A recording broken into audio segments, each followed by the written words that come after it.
അസ്സലാമു അലൈക്കും വറഹ്മത്തുള്ളാഹി വബറകാതുഹു. പ്രിയമുള്ള സുഹൃത്തുക്കളെ, സഹോദരങ്ങളെ, കഴിഞ്ഞ ദിവസം മനസ്സിനെ വല്ലാതെ വേദനിപ്പിച്ച ഒരു വാർത്ത കാണുകയുണ്ടായി. സമ്പത്തിനു വേണ്ടി സ്വന്തം ഉപ്പയെ മർദ്ദിക്കുന്ന ഒരു മകൻ, ആ മകൻ്റെ കൂടെ നിന്ന് അത് ആസ്വദിക്കുകയും അതിനുവേണ്ടി പ്രോത്സാഹിപ്പിക്കുകയും ചെയ്യുന്ന ആ ഉപ്പയുടെ ഭാര്യയും മകളും. മകനോട് പറയുന്നത് അടിക്കട എന്നാണ്. സ്വന്തം പിതാവിനെ, ഭർത്താവിനെ അടിക്കാനാണ് പറയുന്നത്. അവസാനം അവർ ആ ഉപ്പയെ കൊന്നു. വാർത്ത നിങ്ങൾ കണ്ടതാണല്ലോ.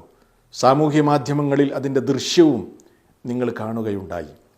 പ്രദേശവാസികൾ പറയുന്നത്, അതല്ലെങ്കിൽ പരിസരവാസികൾ പറയുന്നത്, വെള്ളം ചോദിച്ചിട്ട് പോലും കൊടുക്കാൻ തയ്യാറായില്ല എന്നാണ്. ആംബുലൻസ് വന്നപ്പോൾ അതിലൊന്ന് കയറാൻ പോലും ആ മകൻ തയ്യാറായില്ല എന്നാണ്.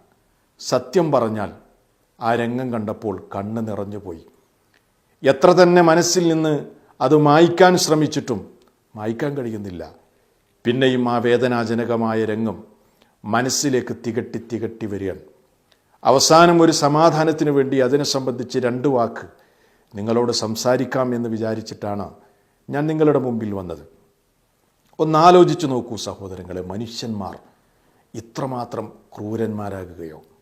മനുഷ്യരുടെ മനസ്സ് എത്രമാത്രം കടുത്തുപോയി. പാറയേക്കാൾ കടുത്ത മനസ്സ് അല്ലേ? ചെറുപ്പം മുതൽക്ക് തന്നെ സ്നേഹലാളനകൾ നൽകി, സ്നേഹവാത്സല്യങ്ങൾ നൽകി വളർത്തിയ ഉപ്പ. ആ ഉപ്പയോട് സ്വന്തം മകനാണ് ഇത് ചെയ്യുന്നത്. ചിന്തിക്കാനാകുമോ നമുക്ക്? സങ്കല്പിക്കാനാകുമോ നമുക്ക്? അതും നമ്മുടെ കൊച്ചു കേരളത്തിൽ, ദൈവത്തിൻ്റെ സ്വന്തം നാട് എന്ന് പറയുന്ന നമ്മുടെ നാട് പിശാചിൻ്റെ ബന്ധുവീടായി മാറിക്കഴിഞ്ഞിരിക്കുന്നു എന്നതിൻ്റെ ഉദാഹരണങ്ങളാണ് നമ്മൾ ഈ കണ്ടുകൊണ്ടിരിക്കുന്നത്. പലപ്പോഴും സഹോദരങ്ങളെ, ഉമ്മയുടെ സ്നേഹവും നിഷ്കളങ്കമായ കരുണയുമൊക്കെ നമുക്കറിയാം, നമ്മൾ ചർച്ച ചെയ്യാറുണ്ട്. പക്ഷെ പലപ്പോഴും വാപ്പ ആരാണ് എന്ന് നമ്മുടെ സമൂഹം തിരിച്ചറിയാതെ പോകുന്നുണ്ടോ എന്നത് ഒരു സംശയമാണ്. എന്നാലോചിച്ച് നോക്കണം സഹോദരങ്ങളെ, നമ്മുടെ വാപ്പ അന്നുകൊണ്ട മഴയുടെ കുളിരാണ് നമ്മൾ ഇന്ന് അനുഭവിക്കുന്നത് എന്ന് നമ്മൾ മനസ്സിലാക്കുക. നമ്മുടെ വാപ്പ അന്നുകൊണ്ട വെയിൽ, അതിൻ്റെ തണലാണ് നമ്മൾ ഓരോരുത്തരും ഇന്ന് അനുഭവിച്ചു കൊണ്ടിരിക്കുന്നത്. നമ്മുടെ ഉപ്പയുടെ ദേഷ്യവും വാശിയുമൊക്കെയാണ് ഇന്ന് നമ്മൾ അനുഭവിക്കുന്ന ഈ നല്ല ജീവിതത്തിൻ്റെ കാരണം എന്ന് തിരിച്ചറിയാൻ നമുക്ക് സാധിക്കേണ്ടതുണ്ട് അല്ലേ? വാപ്പയുടെ കർശനമായ നിലപാടുകളാണ് നമ്മെ തിന്മകളിൽ നിന്ന് വഴിതിരിച്ചു വിട്ടത്. നമുക്ക് വേണ്ടി ഒരുപാട് കഷ്ടപ്പെട്ടതാണ് നമ്മുടെ വാപ്പ. നമ്മൾ തിരിച്ചറിയുക തന്നെ വേണം. രോഗം വന്നാൽ നമ്മെ ഹോസ്പിറ്റലിലേക്ക് കൊണ്ടുപോയത് ആരായിരുന്നു? ഒന്നാലോചിച്ച് നോക്കൂ. അത് നമ്മുടെ ഉപ്പയായിരുന്നു അല്ലേ? വൈക്കം മുഹമ്മദ് ബഷീറിനെ കുറിച്ച് നിങ്ങൾ കേട്ടിട്ടില്ലേ? ഞാനിത് പറയുമ്പോൾ അദ്ദേഹത്തിൻ്റെ ജീവിതത്തിലുണ്ടായ വളരെ ഹൃദയസ്പർശിയായ ഒരു രംഗം ഈ സന്ദർഭത്തിൽ ഓർമ്മ വരികയാണ്. വൈക്കം മുഹമ്മദ് ബഷീറിനോട് ചോദിച്ചു, നിങ്ങളുടെ ജീവിതത്തിലുണ്ടായ ഏറ്റവും സന്തോഷകരമായ അനുഭവം ഏതാണ് എന്ന്. അപ്പോൾ അദ്ദേഹം വിശദീകരിക്കുന്നത് എന്താണെന്നറിയുമ്പോൾ, എൻ്റെ മകൻ അനീസ് കുഞ്ഞായിരിക്കുമ്പോൾ അവന് കടുത്ത പനി ബാധിച്ച് ബോധക്ഷയമുണ്ടായി. കുട്ടി മരിച്ചു എന്ന് തന്നെ ഞാൻ വിചാരിച്ചു. ഹൃദയത്തിൽ ദുഃഖം തളംകെട്ടി നിൽക്കുന്ന ഒരു സന്ദർഭമാണ്. അങ്ങനെ ബോധക്ഷയമുണ്ടായപ്പോൾ കുഞ്ഞിനെയും എടുത്ത് ഞാൻ ഹോസ്പിറ്റലിലേക്ക് ഓടുകയാണ്. ഹോസ്പിറ്റലിലേക്ക് ഓടുന്ന വഴിയിൽ ഞാനൊരു കല്ലിൽ തട്ടി വീഴാൻ പോയി. ആ സമയത്ത് അവനൊന്ന് കരഞ്ഞു. ആ നിമിഷം എൻ്റെ ഹൃദയത്തിലുണ്ടായ സന്തോഷം അത് എനിക്ക് വിവരിക്കാൻ സാധ്യമല്ല. ആ നിമിഷമാണ് ഞാൻ അനുഭവിച്ച ഏറ്റവും വലിയ സന്തോഷത്തിൻ്റെ സമയമെന്ന് വൈക്കം മുഹമ്മദ് ബഷീർ പറയാൻ. വൈക്കം മുഹമ്മദ് ബഷീർ അറിയപ്പെട്ട എഴുത്തുകാരനാണ്, സാഹിത്യകാരനാണ്. അദ്ദേഹത്തിന് ദേശീയവും അന്തർദേശീയവുമായ ഒരുപാട് അവാർഡുകൾ അദ്ദേഹത്തിന് കിട്ടിയിട്ടുണ്ട്, അദ്ദേഹം നേടിയിട്ടുണ്ട്. പക്ഷെ നിങ്ങളൊന്ന് ആലോചിച്ച് നോക്കണം, അദ്ദേഹം നേടിയ ആദരവുകളേക്കാൾ ബഹുമതികളേക്കാൾ അദ്ദേഹത്തിന് സന്തോഷം പകർന്നത് എപ്പോഴാണ്?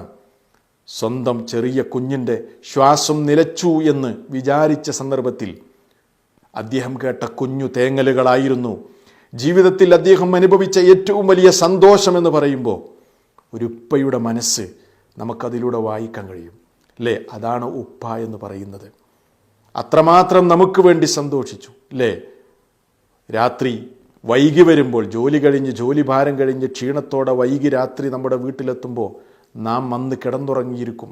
പക്ഷേ തൊട്ടിലിൽ വന്ന് നമ്മെ ഉമ്മ വെച്ചിട്ടുണ്ട് അന്ന് നമ്മുടെ വാപ്പ. അത് തിരിച്ചറിയാൻ നമുക്ക് സാധിക്കേണ്ടതില്ലേ? ആ വാപ്പയോട് കയർത്തെന്ന് പറയാൻ, ആ വാപ്പയുടെ നേരെ കയ്യോങ്ങാൻ, ആ വാപ്പയെ ഉപദ്രവിക്കാൻ എങ്ങനെയാണ് ഒരു മനുഷ്യന് സാധിക്കുക? സ്വന്തമായി ഒന്നും നേടാതെ ഒരായുഷ്കാലം മുഴുവനും കുടുംബത്തിന് വേണ്ടി സമർപ്പിച്ച ഒരാളുണ്ടെങ്കിൽ അത് വാപ്പ മാത്രമാണ്. വേറെ ഒരാളും ഈ ലോകത്ത് നമുക്കതിന് കാണാൻ സാധ്യമല്ല. ആരോഗ്യമുള്ള കാലം മുഴുവനും സമ്പാദിച്ച് മക്കളെ നല്ല നിലയിൽ വളർത്തിയെടുത്ത് അവസാനം വാർദ്ധക്യം വന്നു, വിശ്രമിക്കേണ്ട കാലമാണ്. ആ വിശ്രമിക്കേണ്ട കാലഘട്ടത്തിൽ അന്നുണ്ടാക്കിയ സമ്പത്തിൻ്റെ പേരിൽ ഉപദ്രവിക്കപ്പെടുക എന്ന് പറയുമ്പോൾ എത്രമാത്രം വേദനാജനകമാണ്. ആ വാപ്പ മരണപ്പെട്ടത് വെറും മർദ്ദനം കൊണ്ട് മാത്രമായിരിക്കില്ല എന്നാണ് ഞാൻ മനസ്സിലാക്കുന്നത്. മറിച്ച് ആ ഉപ്പയുടെ മനസ്സ് അത്രമാത്രം വേദനിച്ച് കാണും, അല്ലേ? തന്നോളം വളർന്ന മുതിർന്ന മകൻ, അതല്ലെങ്കിൽ വളർന്നു വലുതായ ഒരു മോൻ തൻ്റെ നേരെ കൈയോങ്ങുകയും തന്നെ ഉപദ്രവിക്കുകയും തൻ്റെ വാപ്പാക്ക് വരെ വിളിക്കുകയും ചെയ്തത് ആ വാപ്പ, അത് ആ വാപ്പക്ക് ഏതൊരുപ്പക്കും സഹിക്കാൻ കഴിയൂല, അല്ലേ? അത് കണ്ട് തളർന്ന് അദ്ദേഹത്തിൻ്റെ ഹൃദയം പൊട്ടിയായിരിക്കാം അദ്ദേഹം മരണപ്പെട്ടിട്ടുണ്ടാകുക. ചിന്തിക്കാൻ കഴിയുമോ സഹോദരങ്ങളെ? ഒരായുഷ്കാലം മുഴുവനും മക്കൾക്ക് വേണ്ടി ജീവിച്ചിട്ടും കിട്ടിയതൊന്നും മതിയാകാതെ വന്നപ്പോൾ അവസാനം ആ പാവം മനുഷ്യൻ്റെ ജീവൻ അവർ കവർന്നെടുക്കുകയായിരുന്നു. സമ്പത്തിനോടുള്ള മനുഷ്യൻ്റെ അമിതമായ താല്പര്യം ബന്ധങ്ങളെപ്പോലും മറന്ന്, അല്ലേ, രക്തബന്ധത്തെപ്പോലും മറന്നുകൊണ്ട് ഈ രൂപത്തിലുള്ള പൈശാചിക പ്രവൃത്തികളാണ് നമ്മുടെ സമൂഹം ചെയ്തു കൂട്ടുന്നത്. ഈ സംഭവത്തെക്കുറിച്ച് ഞാൻ അന്വേഷിച്ചിടത്തോളം എനിക്ക് മനസ്സിലായത്, ഇദ്ദേഹം ഗൾഫിലായിരുന്നു. ആയുഷ്കാലം മുഴുവനും അദ്ദേഹം സമ്പാദിച്ചു. അവസാനം അദ്ദേഹത്തിന് ക്യാൻസർ വന്നു, രോഗം ബാധിച്ചു, നാട്ടിലേക്ക് വന്നു. പിന്നീട് വരുമാനങ്ങൾ മുട്ടി, അല്ലേ, പഴയതുപോലെ കിട്ടുന്നില്ല. അപ്പം ഇദ്ദേഹത്തെ ഈ രോഗസമയത്ത്, വാർദ്ധക്യ സമയത്ത് പരിചരിക്കേണ്ട മക്കളും ഭാര്യയുമൊന്നും പരിചരിക്കാതെ അവരൊരു സംഘമായി ഇദ്ദേഹത്തിന് എതിരെ തിരിഞ്ഞപ്പോൾ സ്വാഭാവികമായും ഇദ്ദേഹം പ്രതികരിച്ചു കാണും, അല്ലേ? അങ്ങനെ അവരവസാനം അദ്ദേഹത്തെ ഉപദ്രവിച്ച് ഇതാ അദ്ദേഹത്തിൻ്റെ ജീവൻ നഷ്ടപ്പെടാൻ കാരണമായി തീർന്നിരിക്കുകയാണ്.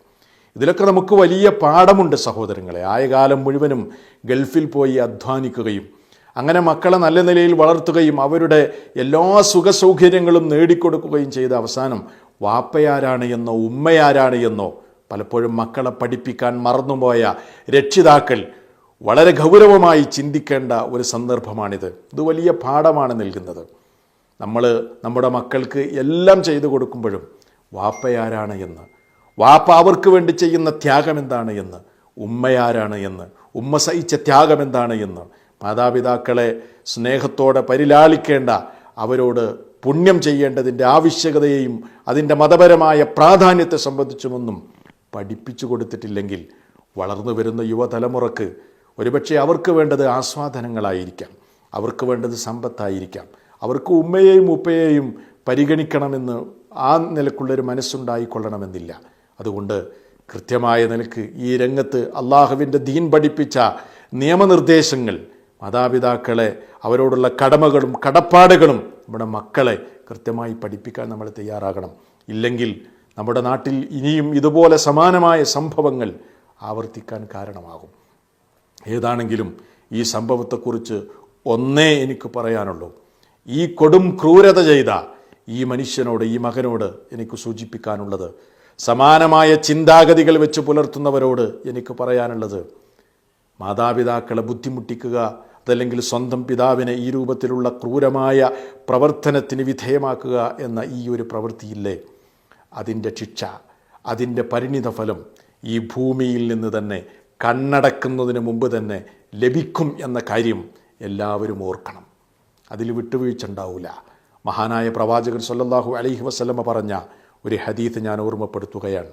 അവിടുന്ന് പറഞ്ഞു, കുല്ലു ദുനൂബിൻ യുഅഖിറുല്ലാഹു മിൻഹാ മാ ശാഅ ഇലാ യൗമിൽ ഖിയാമ. മനുഷ്യൻ ചെയ്യുന്ന എല്ലാ പാപങ്ങളും അതിൻ്റെ ശിക്ഷ അള്ളാഹു ഉദ്ദേശിച്ചത് പാരത്രിക ലോകത്തേക്ക് അവൻ പിന്തിപ്പിച്ചു വെക്കും. അവിടെ കൃത്യമായി അതിനുള്ള ശിക്ഷ ലഭിക്കും. എന്നാൽ 2-3 തെറ്റുകളുണ്ട്. അതിന് പാരത്രിക ലോകത്ത് ശിക്ഷ ലഭിക്കുന്നതിന് പുറമെ ഭൗതിക ലോകത്ത് മനുഷ്യൻ കണ്ണടക്കുന്നതിന് മുമ്പ് തന്നെ അതിൻ്റെ തിക്തഫലം ഇവിടെ വെച്ചും അവൻ അനുഭവിക്കുക തന്നെ ചെയ്യും. വരമ്പത്ത് നിന്ന് തന്നെ കൂലി കിട്ടുക എന്ന് നമ്മൾ സാധാരണ പറയാറില്ലേ? ഏതൊക്കെയാണ് ആ പാപങ്ങൾ? ഇല്ലൽ ബഗയ, അതിക്രമം. നമ്മളൊരാളോട് അതിക്രമം ചെയ്തിട്ടുണ്ടെങ്കിൽ അതിൻ്റെ ശിക്ഷ ഇവിടെ നിന്ന് തന്നെ കിട്ടും. വഉഖൂഖൽ വാലിദൈൻ, പോറ്റി വളർത്തി സ്നേഹവാത്സല്യങ്ങൾ നൽകി കഷ്ടപ്പെട്ട് ത്യാഗം ചെയ്ത് കണ്ണാണോ കാലാണോ വളരുന്നത് എന്ന് സൂക്ഷിച്ച് അതിൽ സന്തോഷപുളകിതരായ മാതാപിതാക്കൾ അവർ വാർദ്ധക്യത്തിലെത്തിയപ്പോൾ അവരെ പീഡിപ്പിക്കുകയും മർദ്ദിക്കുകയും ചെയ്ത മനുഷ്യൻ ഇവിടെ വെച്ച് തന്നെ അനുഭവിക്കും. ആ മനുഷ്യന് ശിക്ഷ കിട്ടും. ഔ ഖതീഅത്തുർ റഹീം, അതല്ലെങ്കിൽ കുടുംബബന്ധം മുറിക്കുന്നവന്. എന്നിട്ട് റസൂൽ സല്ലല്ലാഹു അലൈഹി വസല്ലം പറയാണ്, യുഅജ്ജിലു ലി സ്വാഹിബിഹാ ഫിദ്ദുനിയ ഖബ്ലൽ മൗതി, മരിക്കുന്നതിന് മുമ്പ് തന്നെ അത് ചെയ്തവന് അള്ളാഹു വേഗത്തിൽ ധൃതിയിൽ അവനുള്ള അദാബ് ഈ ഭൗതിക ലോകത്ത് വെച്ച് കൊടുക്കുമെന്ന് ഇതാ വളരെ ശക്തമായ താക്കീത് നമുക്ക് നൽകിയിരിക്കുകയാണ്. അതുകൊണ്ട് വളരെ ഗൗരവമായ വിഷയമാണ് നമ്മൾ മനസ്സിലാക്കുക. അല്ലാഹു സുബ്ഹാനഹു വ തആല ഇത്തരം നീചമായ പ്രവർത്തനങ്ങളിൽ നിന്ന് നമ്മെ കാത്തുരക്ഷിക്കട്ടെ, നമ്മുടെ സമൂഹത്തെ കാത്തുരക്ഷിക്കട്ടെ. മാതാപിതാക്കൾക്ക് പുണ്യം ചെയ്ത് സ്വർഗം നേടുന്ന നല്ല മനുഷ്യരിൽ അല്ലാഹു നമ്മെ ഏവരെയും ഉൾപ്പെടുത്തി അനുഗ്രഹിക്കുമാറാകട്ടെ. വസ്സലാമു അലൈക്കും വറഹ്മത്തുള്ളാഹി വബറകാതുഹു.